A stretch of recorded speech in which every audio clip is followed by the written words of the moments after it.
Good morning friends, আশা করি তোমরা সবাই ভালো আছো। আমিও ভালো আছি। Welcome back to my channel Debashree দিনলিপি।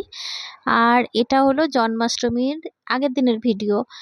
তো জানো তো আমার বাড়িতে ছোট্ট একটা গোপাল আছে, তো সেই গোপালকে একটু সাজিয়েছিলাম। তো আমি সাজানোর আগে আমার মেয়েরা ড্রেসটা ওকে পরিয়ে দিয়েছিল। তারপরে দেখো আমি জুয়েলারিগুলো পরিয়ে দিয়ে ওকে একটু ভিডিও করছিলাম আর কি ওকে নিয়ে।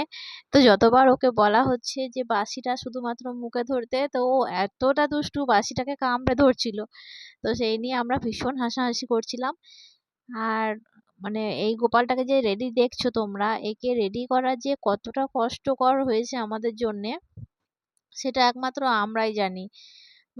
আমাদের বিভু হলো ভীষণ দুষ্টু, ভীষণ চঞ্চল, এক সস্ত একটুও বসে না। অনেক কষ্ট করে ওকে রেডি করেছি। আর এখন দেখো, এই যে দেখছো কেমন বাঁশি নিয়ে দেখো মুখে কেমন অঙ্গি ভঙ্গি করছে। দেখো বেশ কিছু ফটোশ্যুট আমরা করেছিলাম। আর ভালো লাগে জানো, ছোট বাচ্চাদেরকে সাজাতে ভালো লাগে। তার মধ্যে যদি আবার কৃষ্ণ সাজ হয় তাহলে তো আরোই ভালো লাগে। তার মধ্যে দেখো নিজের মুখটা দেখায় আবার শেষ হচ্ছে না, কতবার করে যে আয়না দেখছে যে কেমন লাগছে নিজেকে। দেখেছো শ্রীকৃষ্ণের হাতে কখনো স্কেল দেখেছো? গোপালের হাতে তো দেখো গোপালের হাতে স্কেল। আর দেখো ওকে নিয়ে এসে বারান্দায় দাঁড় করালাম যে কিছু রিলস বানাবো বলে। তো এক সপ্তাহ তো রিলসগুলো বানাচ্ছেই না, উপরন্তু আবার মানে একে ডাকো ওকে ডাকো, মা ডাকো বাবা ডাকো জেঠু ডাকো করে সবাইকে ডেকে নিয়ে এসে বসিয়ে তারপরে দেখো কেমন অঙ্গি ভঙ্গি করছে। আর দেখেছো তোমরা গোপালকে কখনো জুতো পরে দেখেছো, বা গোপালকে কখনো সাইকেলে চড়তে দেখেছো? কিন্তু আমার বাড়িতে দেখেছো গোপালের কেমন সাইকেল রয়েছে। আর ওকে আমি অনেকটা ভয়েসেই তুলেছিলাম, কিন্তু আদার্স ভয়েসের জন্য আমাকে সেগুলোকে কাটছাট করতে হয়েছে। তো বারবার জিজ্ঞাসা করছিলাম যে গোপাল কি খায়। তখন বারবার বলছিল ভাত খায়, ডাল খায়, চাটনি খায়, ডিম খায়, চিপস খায়, চকলেট খায়, বিস্কুট খায় করছিল।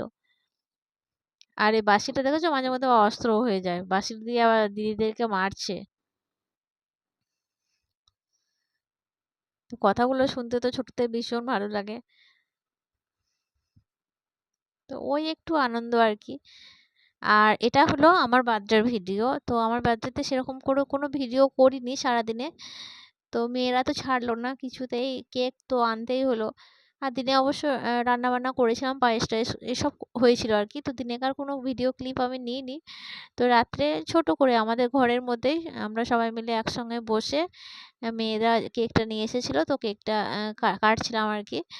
তো এই যে আমি বলে দিচ্ছিলাম জন্মদিনটা কার না আমার, সেটাই আর কি বলে দিচ্ছিলাম একটু। আর এদিকে দুই পাশে আমার দুই মেয়ে বসে আছে। আর কেকটা ছিল অসম্ভব সুন্দর, দেখতে যতটা সুন্দর খেতেও ততটা সুন্দর।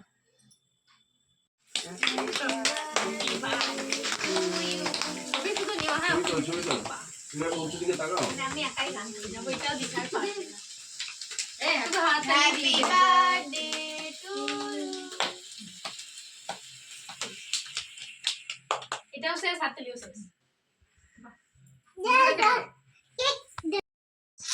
তারপরে ওই যে বললাম কিছু ফটোশ্যুট করেছিলাম, তো সেগুলো তোমাদের জন্য শেয়ার করে দিলাম।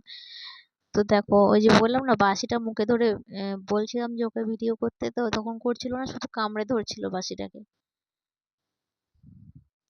আর আমার জন্মদিন বা এরকম জন্মাষ্টমী কাছাকাছি সময়ে পড়েছিল, 1-2 দিনের হয়তো ডিফারেন্সে এটা ছিল। আর বিশেষ করে সেরকম ভাবে কিছু পালন করিনি, হয়তো গিয়েছিলাম বেড়াতে কালীবাড়ি দিয়ে আমাদের এখানে প্রণাম করতে গেছিলাম, কিন্তু কোনো ভিডিও ক্লিপ নিইনি।